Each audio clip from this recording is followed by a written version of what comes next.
When we think of male sprinters from Jamaica in the 100 to 200 or the relays, you're thinking about a very tall, well in shape man, Usain Bolt or Joanne Blake or whatever. But one of the best runners in Jamaican history was a firecracker, and he wasn't a huge athlete, only 5'9", 154. But when he hit the track, ladies and gentlemen, he destroyed the field and destroyed records and created such a sensation in Jamaica. It put the nation on the map for years, especially in the 1970s, as one of the countries to beat in the sprints. Of course, we'll have to be talking about the great Donald Quarrie. Now, Donald Quarrie was one of the world's top sprinters during the 1970s and continued on his success in the 1980s in the sprints and the relays. Now, at the 76 Summer Olympics, he was the gold medalist in the 200 and won silver in the 100 meters behind Hazley Crawford. In all, he competed in 5 Olympic Games and won 4 Olympic medals during his career, and again became a household name and a national hero in Jamaica, and was very big in Canada and the rest of the Commonwealth.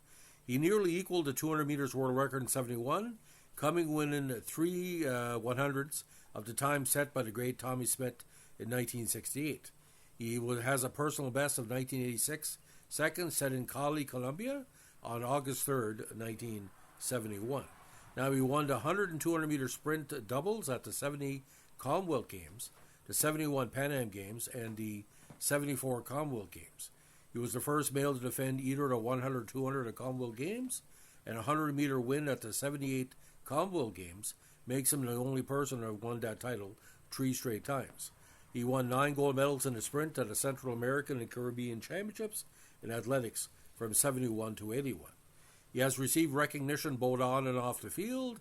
He was a 5-time winner as the Jamaican Sportsman of the Year, and a statue of him is positioned at the entrance to Jamaica's venerable National Stadium. There is also a school called Donald Quarrie High School that bears his name in eastern Kingston, Jamaica, his hometown. Reggae artists have paid respect to his achievements with songs including tribute to Donald Quarrie, one by Joe Gibbs and the Gorillaz, and one by Bongo Herman. Now, he made the Jamaican 100-meter team for the 68 Summer Olympics as a 17-year-old, but he injured himself in training and could not take part. He then moved to the States and attended the University of Nebraska, and later University of Southern California, where he graduated with a degree in business and public administration. There, his sprinting capabilities gradually increased. At the 70 Commonwealth Games, he won gold in both the 100 and 200, surprising his more experienced competitors.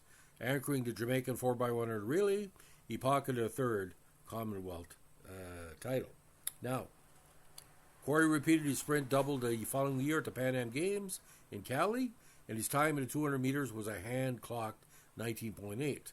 One of the favorites for the upcoming Munich Olympics, Quarrie again suffered from injuries at the Olympic Games. He did compete in the 200, but had to abandon his 200-meter semifinal after pulling a muscle.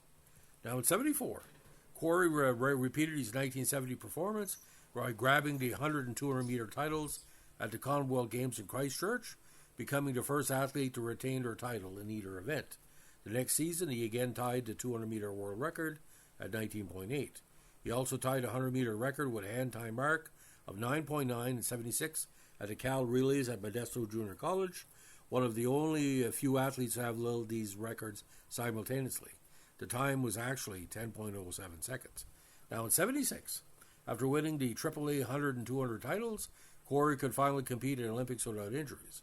He first made a 100-meter final, which he led until overtaken by Trinidadian Hazley Crawford in the outside lane.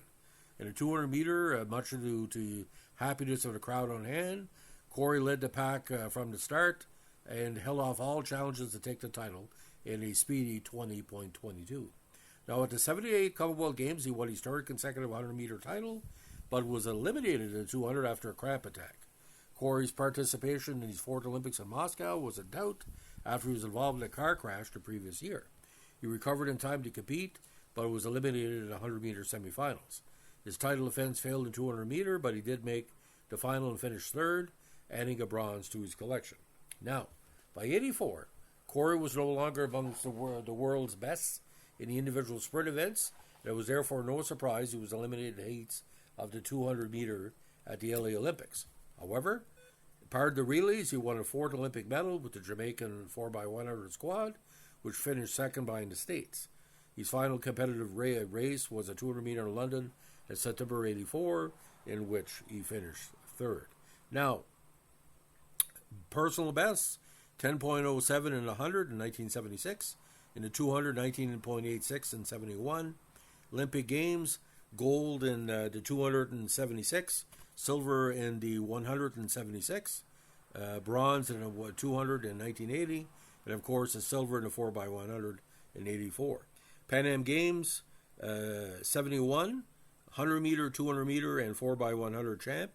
Commonwealth Games in Edinburgh: 3 gold in 100, 200, 4x100. Christchurch: 2 golds in 100 meters and 200 meters. And of course, Edmonton on that speedy track, gold in the 100. Now at the IAAF World Cup, representing the Americas, won a bronze in Dusseldorf in the 4x100, which is a very actually underrated event. The World Cup is it's been held in various times through the years. And what was interesting about this, ladies and gentlemen, the one held in Montreal in 1979 was probably one of the most competitive. This was after the boycott year. So this was the last major event before the 1980 boycott. Now, it's now called the Continental Cup, and last event was held in the Czech Republic. Now, the cup records actually are a little bit more speedier, seeing less U.S. competition in the major the major event. But of course, Miratas Yifter the Shifter of Ethiopia is the most well known at the Dusseldorf event with a speedy 13.82 in the 5,000. And if you want to read about that and a little bit of the Shifter's career, check our podcast on him. So Donald Quarrie, when I was growing up, he wasn't Canadian, but boys, he was a fan favorite in Montreal, because Jamaica's always been had a high connection to Canada in relation to the sprints.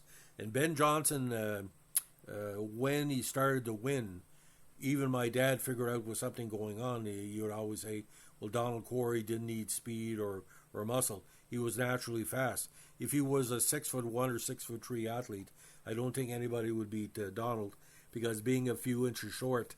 And there was an ongoing rivalry between Borzov. See, Borzov was never Russian; he's Ukrainian. Borzov was sort of like Quarrie. He had to rely on his start and a very, very mechanical runner. But Donald Quarrie, what stands out for a lot of people, he didn't look his age. He was in his 20s. He looked like his 30s and his 40s. It looked literally like a master's sprinter, and he was a master of the track. So if you have a chance, ladies and gentlemen, go into the archives, see the 1976 200, see the Commonwealth Games and the Christchurch events as well. It's quite interesting with Donald Quarrie, again, a fan favorite, and that's why we're doing something today. So if you like what you're doing with our Olympic Vintage podcast, let us know in the like, comment, subscribe, or share. But as we like to say in Canada, Donald Quarrie wasn't a who. He was a gentleman, and that's why we're doing something on it. Have a good one. Bye.